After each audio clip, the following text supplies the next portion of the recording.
leave this hearing. All right, I yield back. I now will recognize. Time has expired. Yeah, I got it. I understand, Sheila. Just getting good questions, good answers. This is good. I will now recognize Mr. Lather. You want to go 5 minutes, or do you want to go? I'll give you the choice. We'll now recognize Ms. Jackson Lee for 5 minutes.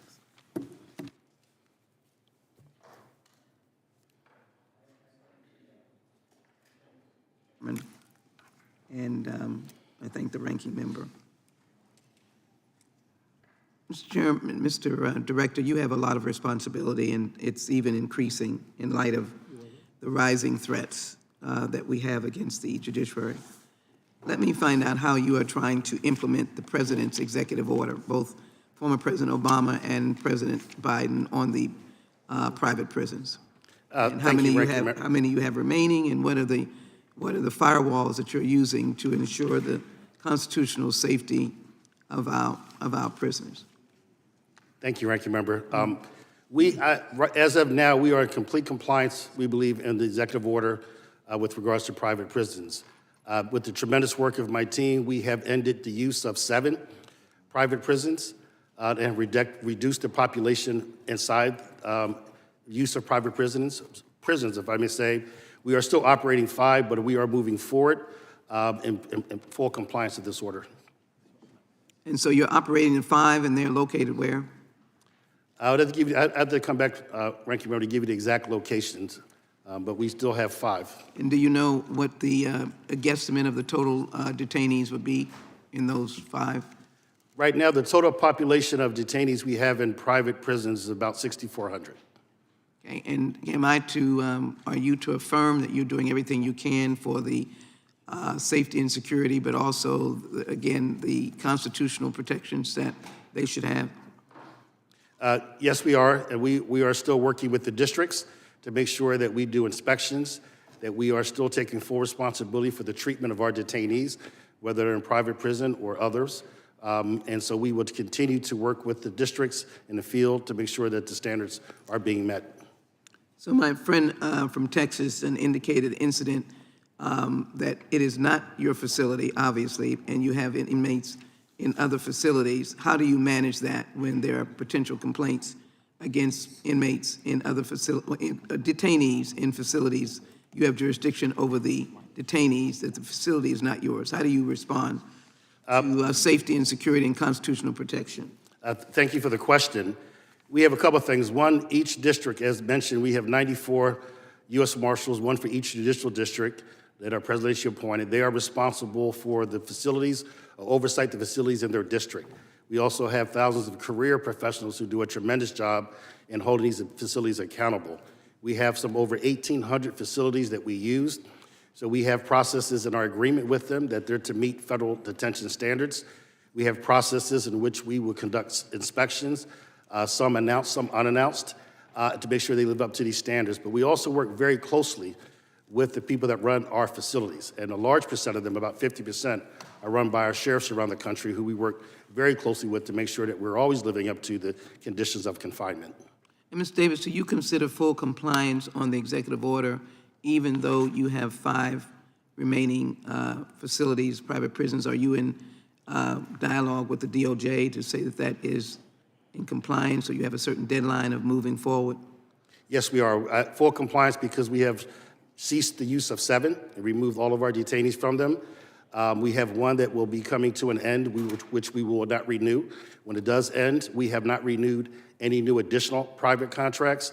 And for the other 4, there were waivers provided because of, was mentioned earlier, issues of due process and logistics. But we are continually making sure that we will comply with this order. Obviously, there have been some, I'd like you to sort of wrap your questions. I'm going to give it as a holistic question. Obviously, some earlier points were made about political speech, First Amendment protected speech, but dealing with the safety and security of federal judges. I'd like you to comment on that.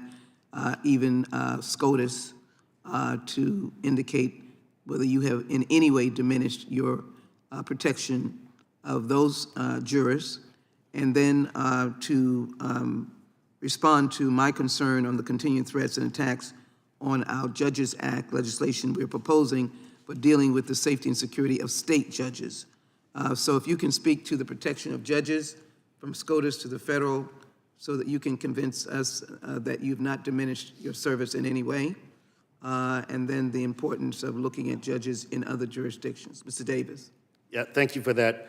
Protection of our federal judiciary is our top priority, and we do that in many ways. One, we provide protective assessments, risk assessments. We monitor communications of concern when it's targeting our judges. We have created intelligence units to track that. We also have increased our ability to enhance, thanks to Congress actually, with extra positions to enhance security, to do home residence. We have a home intrusion detection system program, which I'm glad to say over 70% of the judges have agreed to, have actually signed up with it. And we still try to prosecute to the extent that we can those that are making threats or attempted assaults on our judiciary. So we are fully committed that we believe strongly that the protecting of our judiciary is the protection of our democracy, that this independent judiciary must be able to operate without those threats of direct violence. And so we are responding. We are working with our other agencies to do so. With regards to your question about your legislation in state and local, I've talked to you about the legislation. Have not yet seen the language. Yes. So I look forward to working with your team as you proceed forward. But I would say some, obviously, recent cases in Maryland with the tragic assassination of a judge, and even one people witnessed in Las Vegas with the physical attack of a judge, Yes. makes the idea of judicial security is obviously just not federal. And so in any way we can help as you move forward, we look forward to working with you. Well, I hope to get my chairman and my fellow colleagues to join me on legislation that deals with the insight that the U.S. Marshals would have dealing with state and local judges. But let me finish this last point, Mr. Chairman, if I might. Let me, you might answer this going forward, is the comings and goings of these federal judges as they travel to home, a district, home location, speaking engagements and others. It came to my attention that a Supreme Court justice was traveling and was rightly placed in a first-class seat for the protection thereof, might have had someone traveling with them for their protection, and was subjected, I'm not sure whether it was loud enough to be heard, to antagonistic comments. In this instance, why would this person have that authority to be in a first-class seat, but intimidating?